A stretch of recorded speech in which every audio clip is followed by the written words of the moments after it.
Ya, saya lanjutkan dengan aplikasi yaitu berupa elektroda pembumian setengah lingkaran.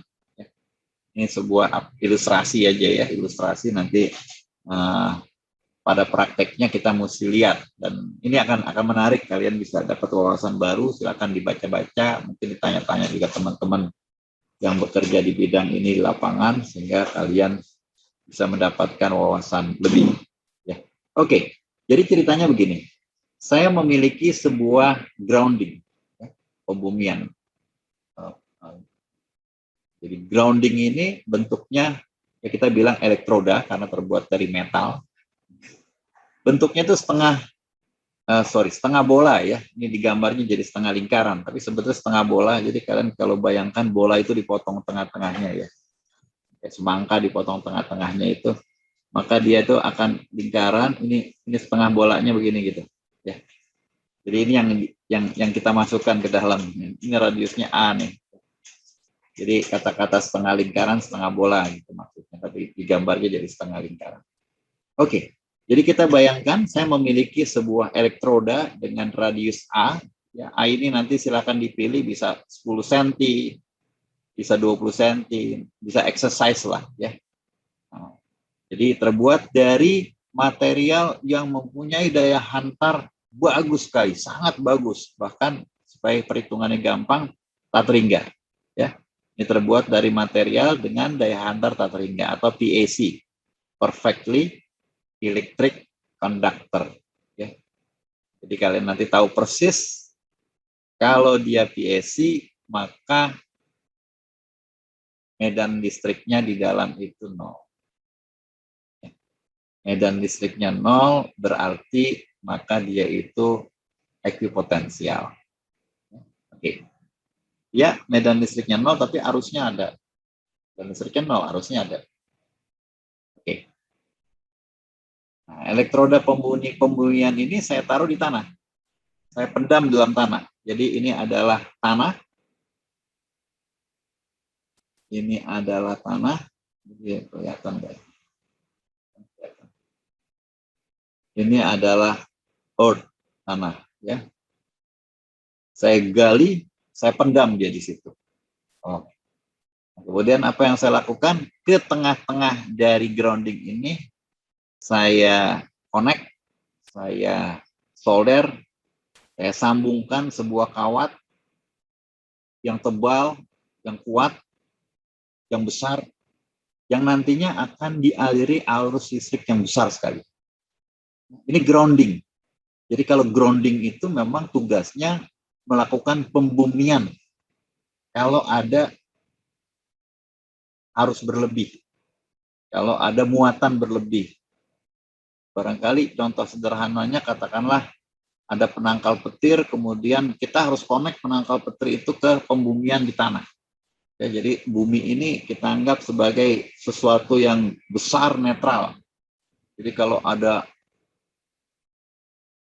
muatan yang berlebih itu ya alirkan aja ke sana gitu, jangan dialirkan ke tempat lain. Dan kalau ada katakanlah ada kondisi yang apa ya, di beberapa tempat mungkin ya, sistem kelistrikan ya, tapi tegangan tinggi atau berdaya besar sehingga tegangan arusnya besar. Ada kondisi di suatu tempat tiba-tiba ada koslet atau ada sesuatu yang rusak sehingga muncul arus di situ, arus yang tidak kita inginkan gitu. Dan arusnya ini jangan kita bagi-bagi kemana-mana gitu, kita selamatkan aja sistemnya. Jadi gimana? Kita buang ke bumi ya, kita buang ke bumi. Jadi arus ini nanti arus yang besar sekali nih, arus yang entah berapa ratus ampere atau berapa ribu ampere, berapa puluh ribu ampere, harus besar sekali. Jadi memang jangan sampai dipegang manusia nih. Ya, nanti ada manusia nih di sini, ada manusia, tapi nanti kita akan cari tahu jarak minimalnya berapa, jangan dekat-dekat. Oke, jadi ceritanya seperti itu. Saya mempunyai sebuah bola, sebuah setengah bola yang mempunyai radius A, dan bola ini saya buat dari suatu benda yang bagus sekali. sehingga saya bisa mengklaim daya konduktivitasnya tak terhingga. Kemudian di sekeliling bola ini adalah tanah atau sesuatu yang berhubungan dengan tanah. Mungkin tanahnya nanti udah saya olah. Kalau tanaman itu dikasih pupuk gitu ya, nanti kalian akan tahu tanahnya itu akan saya tambahkan garam. Nanti kita lihat kenapa. Intinya tanah ini bukan penghantar. Secara teoritis tanah itu adalah isolator atau sesuatu yang mempunyai daya hantar atau kapah kecil. Ya, kalau ini tadi kan tak teringga nih, berarti dia penghantar bagus. Kita udah belajar nih. Kapanya itu hingga kapah bumi kecil. Ya, tapi kita harus aware nih, harus hati-hati. Seperti apa nanti? Ya. Oke. Jadi kalau kita ilustrasikan terjadi sesuatu kejadian baik alami ataupun kesalahan manusia sehingga mengalir arus dengan suatu besar, ya, dengan suatu angka yang tinggi sekali, maka arusnya ini akan mengalir ke bumi. Nah, ini saya andaikan ya, tadi andaikan ini adalah struktur yang simetris. Andaikan, asumsi, simetris bola. Oke. Simetris bola itu artinya dia nanti akan memiliki arah gerakannya ini, ya sorry ini vektor, ya, jadi saya akan bilang nanti J-nya atau E-nya itu arahnya radial. Saya tidak gunakan I karena mana I ini ya. Ini memang ya I itu ada arahnya, tapi ini lebih ke arah gerakan muatan ya, secara integral. Makanya tidak dibikin panah di sini, nggak boleh. Ini skalar karena hasil gabungan dari banyak sekali kontribusi perapatan arus sehingga jadi I. Yang vektor itu J dan E. Ini hubungannya linear. Ya, jadi nanti dengan asumsi simetris dan di atas ini ya udara, ya sorry ini bumi, ini udara ya. Udara itu kapanya berapa? Kapanya 0 udara ya. Oke. Jadi tidak ada arus yang balik ke udara. Tidak ada arusnya itu ketika dikonek dengan kabel, ya dia radial terdistribusi di bumi. Jadi mudah gitu. Kita ambil mudah. Kita buat bola yang sini. Kenapa nih bukan kotak aja Pak? Kotak ngitungnya susah nanti. Jadi supaya gampang setengah bola. Ya. Nah, itu clue-nya. Jadi dia akan kemari dan dia akan menyebar seperti itu. Dan kalian akan lihat nih sekarang, ya, kalian akan lihat arusnya ini I, ya, ini andaikan kawat, ya kawat ya. Kawatnya itu kalau saya zoom, dia begini nanti. Besar kalau saya zoom. Apalagi kalau dia dilewati arus listrik yang besar, maka harus besar. Ini saya zoom kawatnya nih. Nanti dia akan connect ke setengah lingkaran gitu ya. Nah, setengah bola ya, dia akan. Nah, ini di sini juga kalau ada luasan ya, ada S, nanti ada J gitu. Tetapi E-nya nggak ada karena dia dianggap perfectly conducting di sini juga. Nah, sekarang yang menarik adalah apa yang terjadi di sini sepanjang ini, di sepanjang ini. Nah, coba kalian bayangkan karena ini adalah setengah bola dan ini adalah simetris, maka arus ini akan terbagi secara merata. Arus ini, sorry saya pakai warna yang jelas biar kelihatan. Arus ini arus listrik akan terdistribusi, terdistribusi. Bahasa kerennya terdistribusi. Arus ini akan memecah dirinya, terdistribusi, terbagi pada sebuah permukaan setengah bola. Jadi kalau seandainya jarak di sini nih, dari sini kemari, jaraknya adalah R, maka arus ini akan terbagi pada suatu luasan 2πr kuadrat. Kenapa 2πr kuadrat? Bukan 4πr kuadrat, karena setengah bola. Jadi kalian bayangkan ini adalah permukaan setengah bola. Saya gambarnya 2 dimensi sih ya. Kalau mau digambar 3 dimensi ya kayak gini nanti. Ya. Jadi ketika dia terus merambat, dia akan tambah besar. Jadi radiusnya dari sini ke sini, itu sama saja dari sini kemari. Ya. Sama saja dari kemari. Kemari ini semua sama, karena bola. Ya. Itu radiusnya itu R, maka permukaan bola ini, tempat menembusnya arus akan menembus itu, yaitu seluas 2πr kuadrat, sehingga saya bisa menghitung J-nya. Saya bisa menghitung J dengan arah vektor arus dibagi luasan, yaitu 2πr kuadrat. Dikalikan arahnya radial, keluar. Dari titik ini keluar ke sana, ke sana, ke sana, ke sana, ke sana, ke sana, ke sana. Jadi semudah itu, karena syarat asumsi ini. Kalau seandainya bendanya tidak demikian, tidak. Seandainya tanahnya ini tidak homogen. Tanahnya nih macam-macam nih Pak. Ini tanah liat, ini tanah berair, ini tanah kapur. Nggak bisa. Harus sama tanahnya semua, tanah sejenis. Ya kalau nggak dia hitungannya jadi susah. Ini hitungan gampang begini. Nanti kalau kalian di lapangan tanahnya beda-beda jenis, nah itu silakan dinikmati itu masalah itu. Ya, dan itu menarik gitu masalah lapangan. Oke. Jadi kerapatan arus ini makin menjauh dari titik tengah ini akan makin mengecil. Ya, karena R-nya makin besar. Nah, itu bagus. Bagus buat si manusia ini. Karena kalau dia tidak makin mengecil, nanti masalah. Kenapa dia harapannya makin mengecil?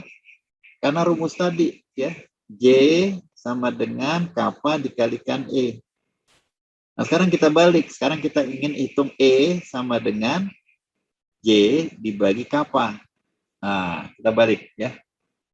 Karena saya udah tahu duluan J-nya nih. Kalau tadi kan JI terus E terus yang saya tahu. Sekarang J. Oke ya. Nah, saya tahu J duluan. Saya tahu J duluan. Dari J itu saya bisa menghitung E. Sekali lagi dua-duanya ini radial. Dengan syarat asumsi tadi. Jadi gampang sekali. Insinyur selalu begitu. Nanti kalau kita mau susahin, nanti kita pakai software. Lebih seru lagi masalah lapangan. Ya. Nanti orang-orang awam akan terpesona sama cerdasnya kalian menyelesaikan masalah.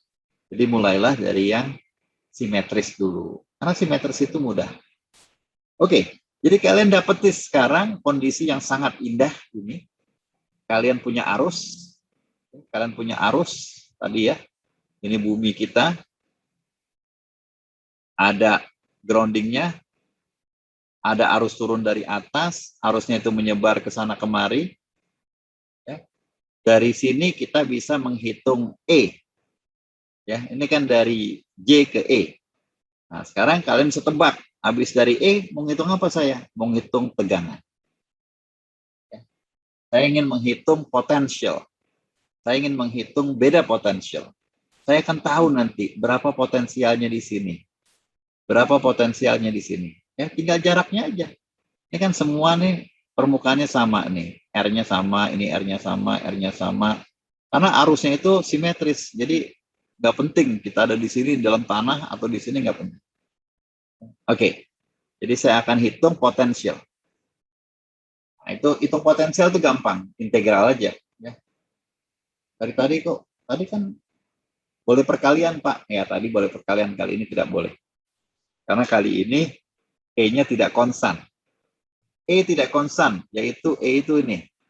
Ini E kita, ini tidak konstan. Nah, diintegralkan ya,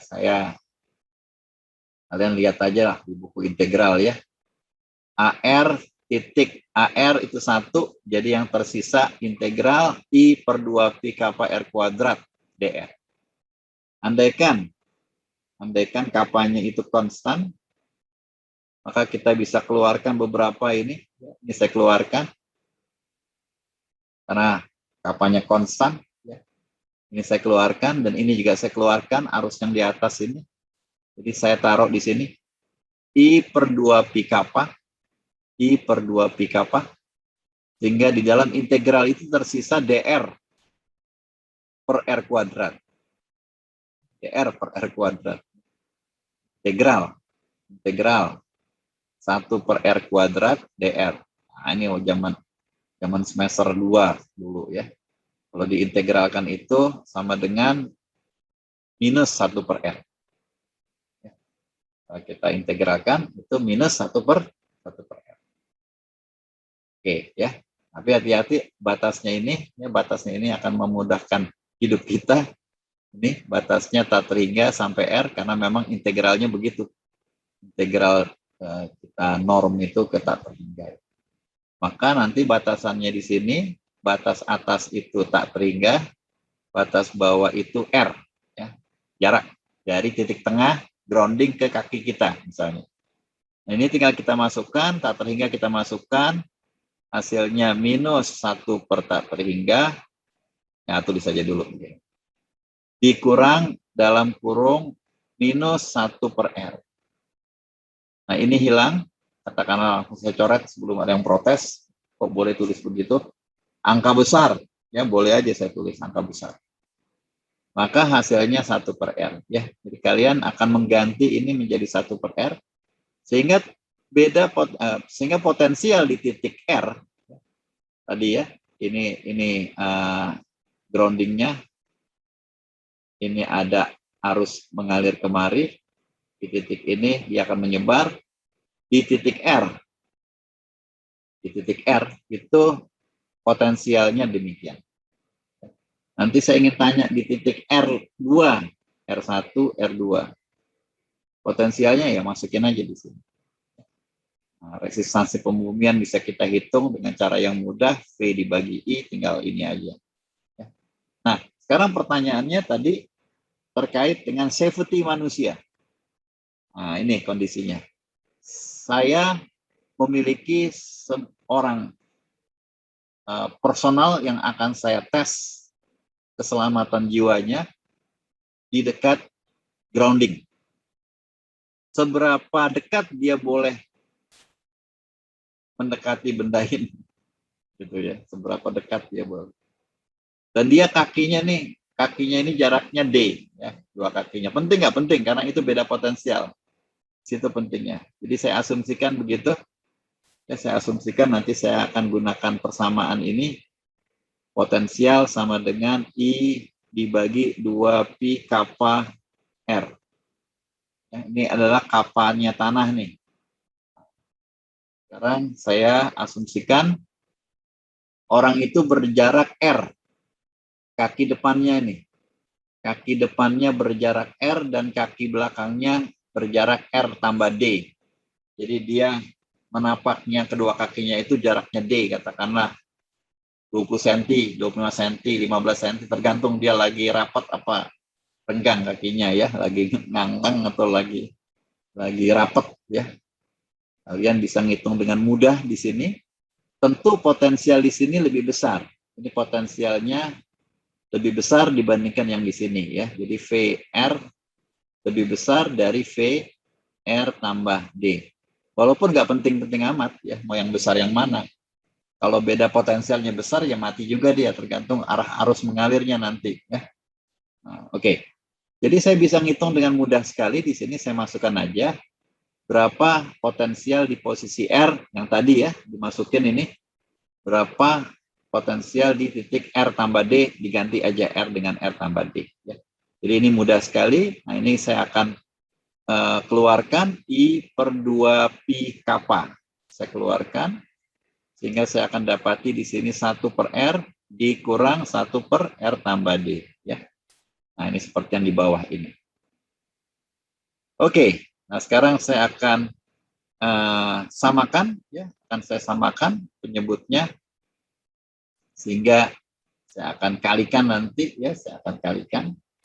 Sini akan saya samakan menjadi sama dengan I per 2 pi kappa, atas saya kalikan dengan R tambah D, dikurang R, dibagi R dalam kurung R tambah D.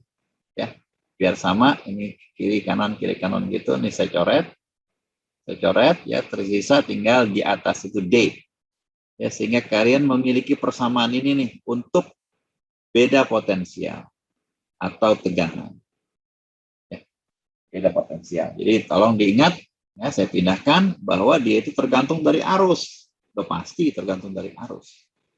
Makin besar arus, maka tegangannya makin tinggi, logis. Makin jauh, tegangannya makin kecil, ya logis juga ya. Nah, sekarang kita lihat yang lainnya ini. Kita lihat dari perhitungan. Ya, andaikan orang itu berdiri pada suatu jarak 5 meter dari sistem pembumian, jaraknya ini dari sini kemari 5 meter, kakinya ini dia tidak pakai sendal ya, langsung menyentuh tanah kakinya nih, kaki satu di sini, kaki duanya ada di sini, jadi kakinya antar kaki itu 40 tuh besar sekali ya, 0,4 meter. Kemudian di sini mengalir arus yang cukup besar, 1000 ampere.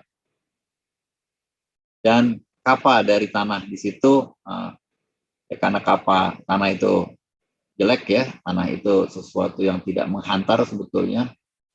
Kapanya itu kecil sekali, 0,01 Siemens per meter. Nah, berapa tegangannya? Gitu. Tinggal dihitung, ini dimasukin di sini. I-nya itu 1000 ampere, 1000 dibagi 2 pi kappa, 2 pi 001 dikalikan D, yaitu 0,4, dibagi R, 5, ditambah 5 tambah 0,4. Jadi tinggal kita hitung dalam volt satuannya.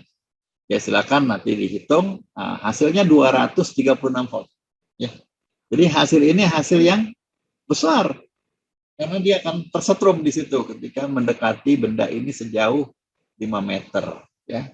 Kalau 5 meter, kalau dia makin mendekat, ya, jadi ketika dia jaraknya itu 5 meter tadi, ketika jaraknya 5 meter, dari sini ke sini 5 meter, dia sudah mati sebetulnya.